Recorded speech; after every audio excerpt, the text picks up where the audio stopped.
4월 11일 토요일 새벽 예배를 하나님께 올려드리도록 하겠습니다. 우리 다 함께 사도신경으로 우리의 신앙을 고백하도록 하겠습니다.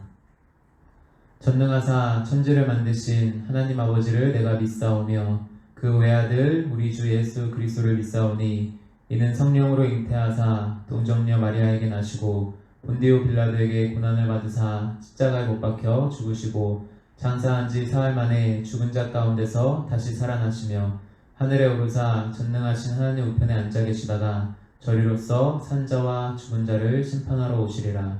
성령을 믿사오며 거룩한 공예와 성도가 서로 교통하는 것과 죄를 사하여 주시는 것과 몸에 다시 사는 것과 영원히 사는 것을 믿사옵나이다. 아멘. 우리 함께 찬송가 488장 이 몸의 소망 무언가 함께 찬송하시겠습니다. 488장 찬송입니다.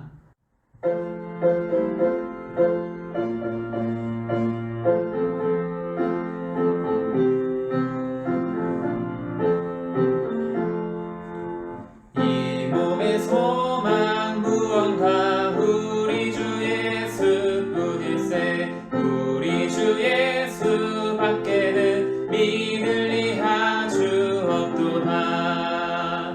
주 나의 반석이시니 그 위에 내가 서리라. 그 위에 내가 서리라. 무섭게 바람 부는 밤 물결이 높이 설렐 때 우리 주 크신 은혜에 소망에 낯을 주리라. 주 나의 반석이시니 그 위에 내가 서리라. 그 위에 내가 서리라. 세상에 믿던 모든 것 끊어질 그날 되어도 구주의 언약 믿사와 내 소망 너무 크리라. 주 나의 반석이시니 그 위에 내가 서리라. 그 위에 내가 서리라. 바라던 천국 올라가 하나님 앞에 배울 때 구주의 은을 힘입어 어여시 바로 서리라. 주 나의 반석이시니 그 위에 내가 서리라. 그 위에 내가 서리라. 아멘. 오늘 우리에게 주시는 하나님의 말씀은 마가복음 15장 33절에서 47절까지의 말씀입니다. 마가복음 15장 33절에서 47절까지의 말씀입니다. 제가 봉독해 올려드리도록 하겠습니다. 제 6시가 되매 온 땅에 어둠이 임하여 제 9시까지 계속하더니 제 9시에 예수께서 크게 소리 지르시되 엘리 엘리 라마 사박다니 하시니 이를 번역하면 나의 하나님 어찌하여 나를 버리셨나이까 하는 뜻이라. 곁에 섰던 자 중 어떤 이들이 듣고 이르되 보라 엘리야를 부른다 하고 한 사람이 달려가서 해면에 신 포도주를 적시어 갈대에 깨어 마시게 하고 이르되 가만두라 엘리야가 와서 그를 내려주나 보자 하더라. 예수께서 큰 소리를 지르시고 숨지시니라. 이에 성소 휘장이 위로부터 아래까지 찢어져 둘이 되니라. 예수를 향하여 섰던 백부장이 그렇게 숨지심을 보고 이르되 이 사람은 진실로 하나님의 아들이었도다 하더라. 멀리서 바라보는 여자들도 있었는데 그 중에 막달라 마리아와 또 작은 야고보와 요새의 어머니 마리아와 또 살로메가 있었으니 이들은 예수께서 갈릴리에 계실 때에 따르며 섬기던 자들이요 또 이 외에 예수와 함께 예루살렘에 올라온 여자들도 많이 있었더라. 이날은 준비일 곧 안식일 전날이므로 저물었을 때에 아리마대 사람 요셉이 와서 당돌이 빌라도에게 들어가 예수의 시체를 달라 하니 이 사람은 존경받는 공회원이요 하나님의 나라를 기다리는 자라. 빌라도는 예수께서 벌써 죽었을까 하고 이상히 여겨 백부장을 불러 죽은 지가 오래냐 묻고 백부장에게 알아본 후에 요셉에게 시체를 내주는지라. 요셉이 세마포를 사서 예수를 내려다가 그것으로 싸서 바위 속에 판 무덤에 넣어두고 돌을 굴려 무덤 문에 놓음에 막달라 마리아와 요새의 어머니 마리아가 예수 든 곳을 보더라. 아멘. 오늘은 고난주간 토요일입니다. 이 새벽에도 우리 주님의 고난을 기억하며 또한 하나님의 말씀을 사모하며 이렇게 영상으로 함께 예배드리는 우리 모든 성도님들, 지금 제 눈앞에는 보이지 않지만 우리 영으로 함께 하나님께 어느 자리에 있든지 이 시간 함께 예배드렸으면 좋겠습니다. 10여 년 전에 러시아의 한 마을에서 있었던 이야기입니다. 러시아의 한 마을에 한 집에서 어느 날 아기 울음소리가 들리기 시작했습니다. 그런데 그 집은 밤에도 불이 꺼져 있는 것이었습니다. 이것을 이상하게 생각한 이 옆집 주민이 경찰에 신고를 했습니다. 경찰이 신고를 받고 그 집에 들어가 보니 아니나 다를까 집은 텅 비어 있었고 더럽고 차가운 바닥 한가운데에 1살 남짓의 여자아이만 그렇게 덩그러니 놓여 있었다고 합니다. 그래서 그 아이가 며칠간 방치된 것처럼 보였기 때문에 건강이 위험하다 생각하여서 얼른 병원에 먼저 보냈습니다. 그런데 그 보내진 병원에서 한 여성이 있었는데요. 그 여성은 아픈 아들이 있었습니다. 그 아픈 아들 때문에 매일 간호를 하고 있었는데 어느 날 이렇게 옆 병실에 오게 된 이 버려진 1살 남짓의 아이를 보고 너무나 안타깝고 모성애를 느껴서 그 아이를 잘 돌보아 주다가 그 아이가 고아원에 가게 되었을 때에 찾아가서 그 아이를 자기의 딸로 입양을 했습니다.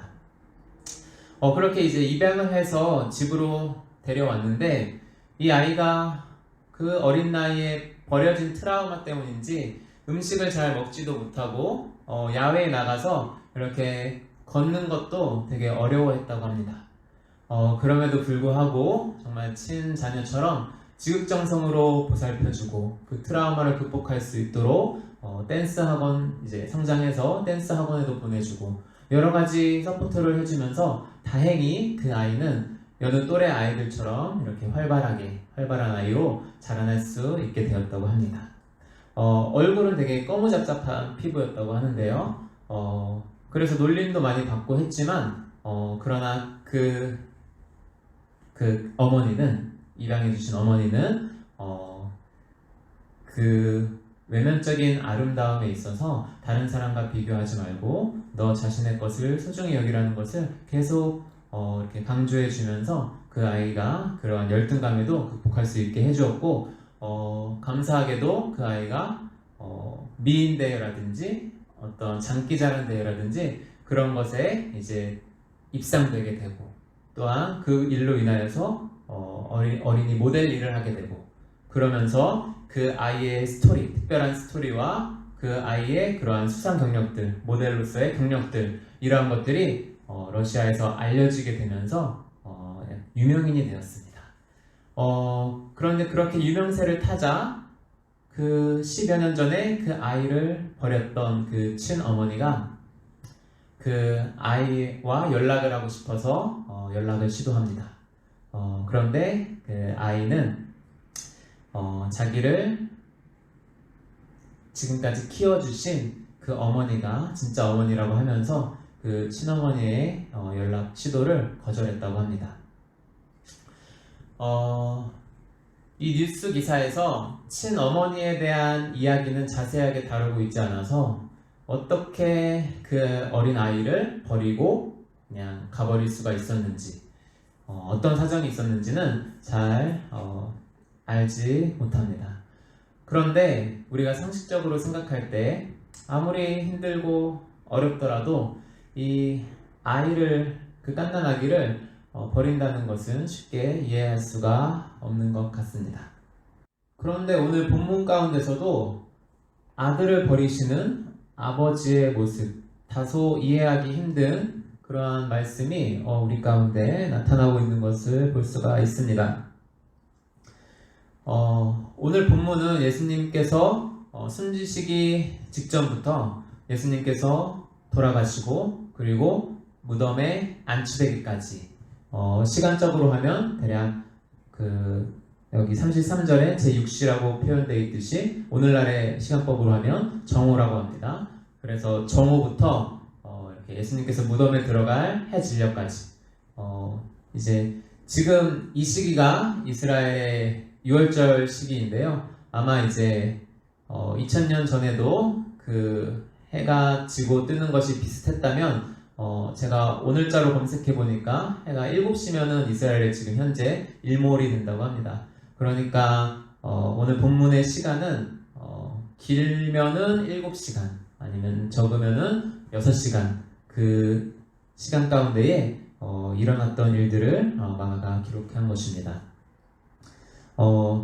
오늘은 전체적인 내용은 생략하도록 하겠습니다. 왜냐하면 우리가 고난주간에 많이 묵상하기도 했고 우리가 이 사건적인 부분들은 대부분 많이 다 알고 계신 내용들이기 때문에 반복적으로 설명하지 않고요. 오늘은 한 말씀에 집중하기를 원합니다.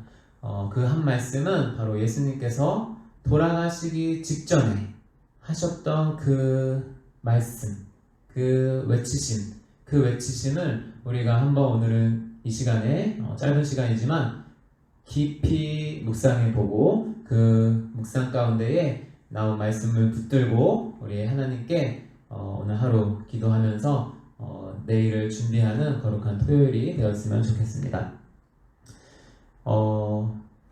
예수님께서 돌아가시기 직전에 엘리 엘리 라마 사박단이라고 그렇게 말씀하셨습니다. 친절하게 그 뜻을 번역해 주고 있죠. 마가가 그 뜻은 바로 나의 하나님 나의 하나님 어찌하여 왜 나를 버리셨나이까. 이러한 예수님의 간절한 울부짖음 포효였습니다. 예수님께서 그 외치심을 하셨을 때 상황을 조금 더 이제 입체적으로 우리가 살펴보면은 먼저 마가복음 15장 25절에 의하면 예수님께서는 그날 오전 9시에 십자가에 못 박히셨습니다.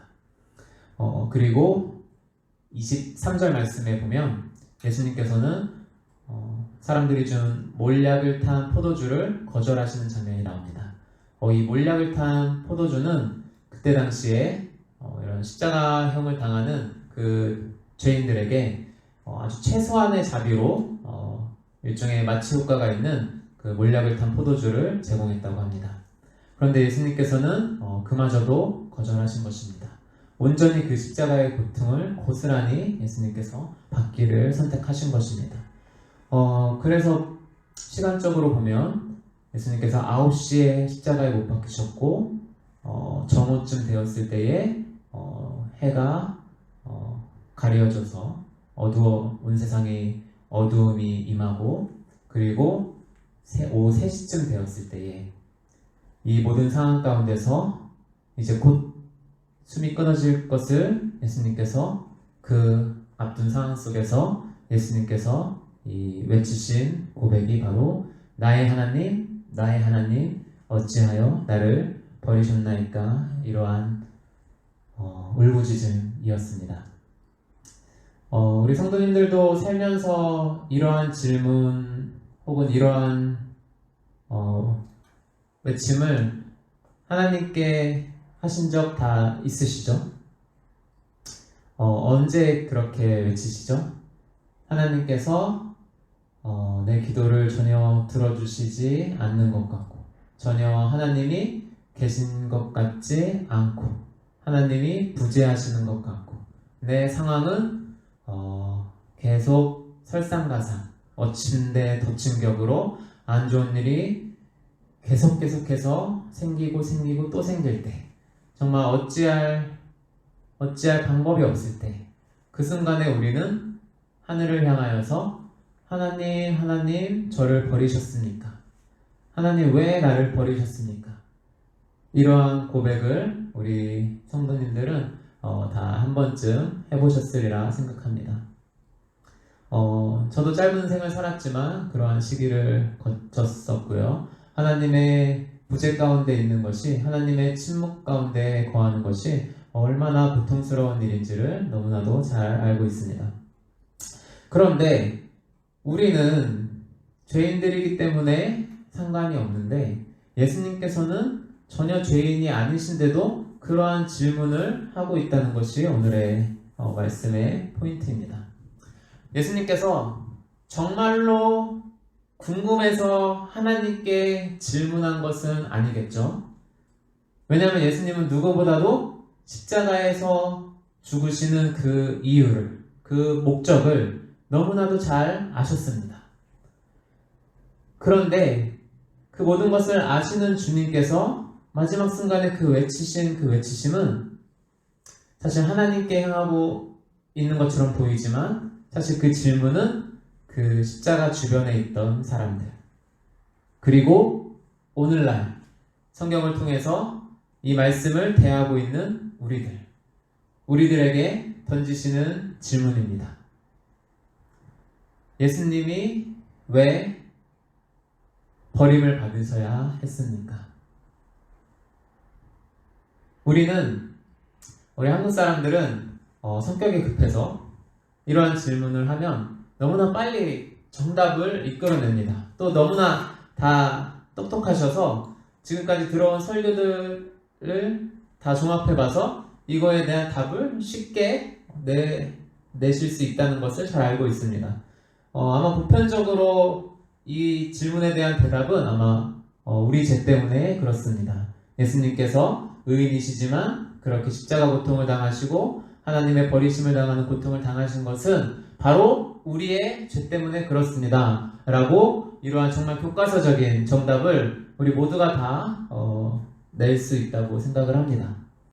그런데 오늘 하루쯤은 우리가 하나님께 그러한 어떤 답을 내어드리는 데에 우리가 그러한 데에 신경을 쓰는 것이 아니라 우리가 성령님의 도우심을 받아 2000년 전에 예수님께서 십자가에 달리신 그 현장 가운데에 우리가 예수님께서 오전 9시부터 오후 3시까지 그 십자가상에 달리셔서 고통을 고스란히 받으면서 우리 주님께서 외치신 그 간절한 그 고백을 우리가 바라보면서, 우리가 묵상하면서, 우리가 그 예수님의 외치신 가운데에 정말로 우리가 우리의 죄 때문에 예수님께서 저기에 달리셨다고 고백을 하지만 때로는 그 우리라는 것이 너와 나를 포함하지만 때로는 나는 나의 죄 때문이라면 그 정도까지는 아니고 너의 죄, 그 나쁜 놈의 죄, 그것 때문에 예수님께서 그렇게 십자가에 달리시기까지 그렇게 버리심을 당하신 것이라고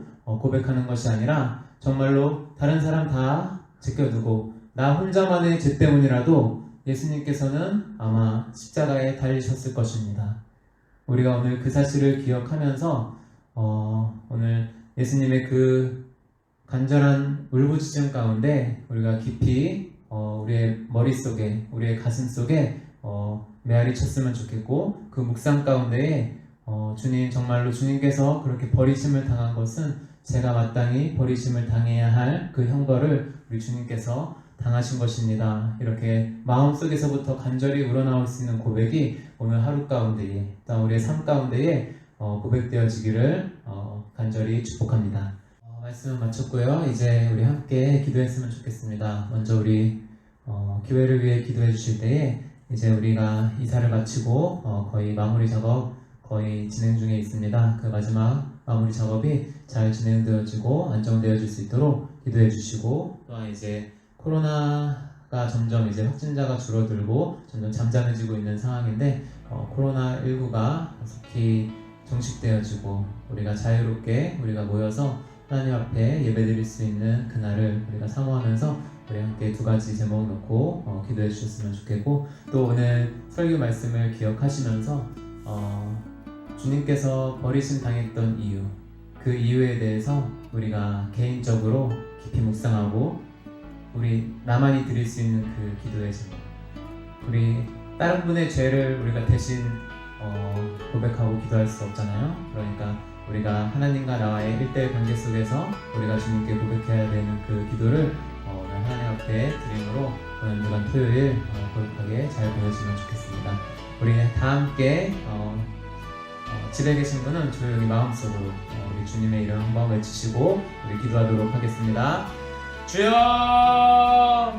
거룩하신 아버지 하나님, 주님 오늘 우리 가운데에 은혜를 주셔서 감사를 드립니다. 아버지 하나님, 특별히 우리가 고난주간 주님을 묵상할 때에 주님의 십자가가 얼마나 우리의 삶 가운데에 우리가 직접적으로 다가왔는지, 얼마나 주님의 그 버리심 당하신 그 고통 가운데에 우리가 얼마나 참여하며 살고 있는지, 얼마나 우리가 기억하며 주님 살아가고 있는지 우리가 돌이켜볼 때에 주님 앞에 부끄러운 고백밖에 할 수 없음을 고백합니다. 거룩하신 아버지 하나님, 성령께서 도우셔서 주님께서 2000년 전에 갈보리 그 십자가의 현장 가운데에 우리의 영의 눈을 열어서 그 십자가를 우리 눈앞에 밝히 보이게 하시고 그 십자가 가운데서 우리의 자신의 더러움과 우리 자신의 죄악됨과 우리 자신의 주님 비천한 처지를 주님 깨달아 알게 하시고 우리가 십자가 가운데에서 주님을 만나며 또한 주님과 함께 죽고 주님과 함께 다시 부활하는 주님, 그러한